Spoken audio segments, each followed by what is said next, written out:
रात के 2 बज रहे थे और विराट मेघालय और असम बॉर्डर के बीच पड़ने वाली किश्नोई नदी पार कर रहा था। दूर दूर तक अंधेरा छाया हुआ था।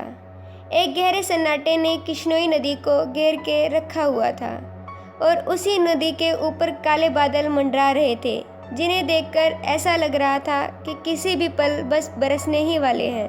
नदी में घुटनों तक पानी था, जो धीमी रफ्तार के साथ बहे जा रहा था। विराट के एक हाथ में मोबाइल का टॉर्च तो दूसरे हाथ में साइकिल का हैंडल। विराट पैदल पैदल मोबाइल के टॉर्च की रोशनी के सहारे नदी पार कर ही रहा था कि तभी उसका मोबाइल बजने लग जाता है। विराट फ़ोन उठाते हुए कहता है, हाँ वंदना, बोलो। मोबाइल के अंदर से एक औरत की आवाज़ सुनाई देती है। कहाँ तक पहुँचे आप? किश्नोई नदी तक पहुंच गया हूँ वंदना, बस ये किश्नोई नदी पार करी और फिर मैं सीधा तुम्हारे पास। वंदना की घबराते हुए आवाज़ सुनाई देती है। क्या कहा? किश्नोई नदी पार कर रहे हो आप? और नहीं तो क्या, अब तुम्हें तो पता ही है कि बंगला मुंडा गांव से रैंक कमूचा गांव जाने का मात्र एक सही रास्ता है, और वो भी नदी पार करके जाना पड़ता है। आपको इतनी रात में वापस नहीं आना चाहिए था, ग्रेवयार्ड कोठी में ही रुक जाना चाहिए था। आपको पता है ना, नदी के पास वो घूमती है। विराट हैरानी के साथ पूछता है, वो घूमती है मतलब? आपको सब पता है, पर फिर भी आप जानबूझकर ऐसा बोल रहे हैं ना। माँ जी ने बताया था कि नदी पार करते वक्त उसका नाम नहीं लेना चाहिए, वरना वो सच में आ जाती है। वंदना, तुम भी ना कहाँ माँ की बातों में आ गई। लगता है माँ ने तुम्हें भी यक्षिणी की कहानी सुनाई होगी। विराट अपनी बात पूरी करता उससे पहले ही वंदना घबराते हुए कहती है, चुप हो जाओ। हे काली माँ, मेरे पति की रक्षा करना और अनजाने में इसने जो अनर्थ हुआ उसके लिए माफ़ कर देना। अब ये कभी उसका नाम नहीं लेंगे। विराट हंसते हुए कहता है, क्या वंदना, तुम भी ना, ये यक्षिणी वक्षिणी कुछ नहीं होती, समझी तुम। ये सब बस मनगढ़ंत बातें हैं जो गांव वालों ने बनाई हैं और कुछ भी नहीं। आप नहीं मानते तो मत मानिए, पर मैं तो मानती हूँ। आप ना जल्दी से आ जाइए बस। हाँ वंदना, आ रहा हूँ, बस ये नदी तो पार कर लूँ पहले। अच्छा, मैं रखती हूँ। अरे ऐसे कैसे? तुम्हें नहीं लगता तुम कुछ भूल रही हो? मैं भूल रही हूँ? क्या भूल रही हूँ? यक्षिणी के बारे में याद रख सकती हो, लेकिन ये याद नहीं रख सकती कि आज हमारी शादी की सालगिरह है। गलती हो गई, माफ़ कीजिएगा। आपकी फिक्र में मैं तो भूल ही गई थी। विराट मुंह बनाते हुए कहता है, अब भूल गई थी तो उसकी सज़ा तो मिलेगी तुम्हें। वंदना प्यार से पूछती है, अच्छा तो क्या सज़ा देंगे आप? तुम्हारी सज़ा ये है कि तुम्हें आज रात भर जागना पड़ेगा। वंदना फ़ोन कट कर देती है और विराट वापस से नदी पार करने लग जाता है। अभी विराट ने 1-2 कदम ही आगे बढ़ाए थे कि तभी उसको पायल बजने की आवाज़ सुनाई देती है। विराट को लगता है कि उसके पीछे से कोई लड़की भागते हुए निकली हो। पायल की आवाज़ सुनकर विराट जहाँ पर था वहीं पर रुक जाता है और पीछे मुड़कर देखने लग जाता है। जब वो पीछे मुड़ता है तो सिवाय अंधेरे के उसे कुछ दिखाई नहीं देता। उसके पीछे कोई भी नहीं था। ये वंदना भी ना यक्षिणी का नाम लेकर मेरे मन में उसका वहम डाल दिया, और वही वहम डरा रहा है अब मुझे। और वैसे भी मैं तो खुद यक्षिणी से मिलना चाहता हूँ। बड़े चर्चे सुने हैं उसके, सुना है बड़ी खूबसूरत है। इतना कहकर विराट वापस से आगे बढ़ने लग जाता है। विराट मुश्किल से अभी 1-2 कदम चला ही था, तभी उसी नदी के किनारे पर एक काला साया दिखाई देने लगता है। उस काले साये को देखकर विराट के कदम अपने आप थम जाते हैं। साये को देखकर ऐसा लग रहा था जैसे वो विराट का इंतज़ार कर रहा था। काले साये के पास से पायल के बजने की आवाज़ सुनाई देती है और चमेली के फूल की खुशबू आ रही थी। विराट के हाथ पैर कांपने लग जाते हैं। विराट डरते हुए कहता है, कहीं वंदना की बात सच तो नहीं है? ये यक्षिणी तो नहीं? विराट उस साए को देखकर इतना डर गया था कि उसका पूरा चेहरा पसीने से लथपथ हो गया था। विराट के हाथ पैर ठंडे पड़ गए थे। उसका दिल जोरों से धड़कने लग गया। उसकी समझ नहीं आ रहा था कि वो क्या करे। विराट डरते हुए कहता है, कौन है यहाँ पर? कोई जवाब नहीं आता। सन्नाटा अभी भी छाया हुआ था। विराट अपने मोबाइल का टॉर्च उस काले साए पर मारने लग जाता है। जब उस टॉर्च की रोशनी उस काले साए पर पड़ती है तो विराट देखता है कि वो साया और किसी का नहीं बल्कि एक लड़की का था। नदी के किनारे पर एक बहुत ही खूबसूरत लड़की खड़ी हुई थी, जिसकी उम्र करीब 24 साल और लंबाई 5 फुट 2 इंच ही थी। उसकी लंबी सी गर्दन, बाल खुले हुए जो उसकी कमर तक आते थे, उसका गोरा रंग, उसने काली साड़ी पहनी हुई थी। वो लड़की किसी अप्सरा से कम नहीं लग रही थी। वो इतनी खूबसूरत थी कि कोई भी मर्द उसका रूप देखकर अपनी हदों को भूल जाए। वो लड़की अपने हाथ से विराट को इशारा करते हुए अपने पास बुलाती है। उस लड़की को देखकर विराट भूल गया कि यक्षिणी जैसी कोई चीज़ भी होती है।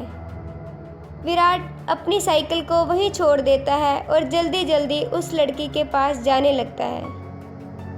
विराट उस लड़की के पास जाकर उससे धीरे से पूछता है, कौन हो तुम और यहाँ क्या कर रही हो? क्या नाम है तुम्हारा? लड़की अपने चेहरे पर मुस्कान लाते हुए कहती है, नाम में क्या रखा है? जो रखा है काम में रखा है। कैसा काम? लड़की विराट की आंखों में देखते हुए कहती है, वही काम। उस लड़की की आंखों में एक ऐसा नशा था जिसे देखकर विराट सब कुछ भूल गया था।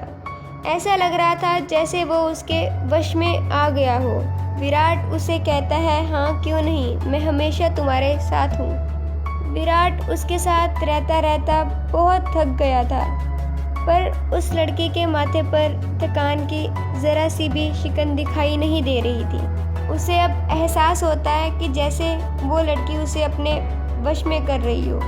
वो देखता है कि उस लड़की के चेहरे पर धीरे धीरे झुर्रियाँ आने लग गई थी। उसके हाथ पैरों की नसें बाहर निकलने लग गई थी और उसके काले बाल भी सफ़ेद होने लगे थे। देखते ही देखते वो लड़की अचानक से बूढ़ी औरत में तब्दील हो जाती है। ये सब देखकर विराट की आंखें फटी की फटी रह गई थी। विराट कांपते हुए कहता है, कौन हो तुम? वो लड़की धीरे से कहती है, मैं यक्षिणी, तेरी मौत। यह सुनकर विराट के रोंगटे खड़े हो जाते हैं और वो झट से उससे दूर हटने लगता है। उसी वक्त यक्षिणी उसे अपने दोनों हाथ से पकड़ लेती है और कहती है, अभी कहाँ जा रहे हो? तुम तो हमेशा मेरे साथ रहने वाले थे ना। मेरा असली रूप देखकर डर गए तुम? विराट उसका खौफनाक चेहरा देखकर इतना डर गया था कि कुछ नहीं बोल पा रहा था। उसको यक्षिणी की आंखों में खुद की मौत नज़र आ रही थी। यक्षिणी गुस्से में कहती है, मेरी खूबसूरती देखकर तो तू ये भूल गया था कि वंदना तेरा घर पर इंतज़ार कर रही है। तुम मर्द सारे एक जैसे ही होते हो। इतना कहकर यक्षिणी अपना हाथ विराट के सीने पर रख देती है। यक्षिणी के लंबे लंबे काले नाखून थे जो चाकू की तरह लगते थे। विराट डरते हुए कहता है, नहीं नहीं, ऐसा मत करो, जाने दो मुझे, जाने ही तो दे रही हूँ। इतना कहकर ही यक्षिणी अपना हाथ विराट के सीने के अंदर घुसा देती है और उसी वक्त जोर से काले बादल गरजने लगते हैं और बारिश होने लग जाती है। विराट के शरीर का खून नाखूनों के सहारे यक्षिणी के शरीर में जाने लग जाता है। जैसे जैसे खून यक्षिणी के शरीर के अंदर जा रहा था, वो वापस से जवान होने लग गई थी। यक्षिणी वापस से अपने पुराने रूप में आ गई थी। विराट का शरीर सूखकर सफ़ेद पड़ गया था। उसके अंदर खून की एक बूंद तक नहीं थी, पर उसकी धड़कनें अभी भी चल रही थी। यक्षिणी अपना मुंह विराट के कान के पास ले जाती है और कहती है, राम रो न राम रो।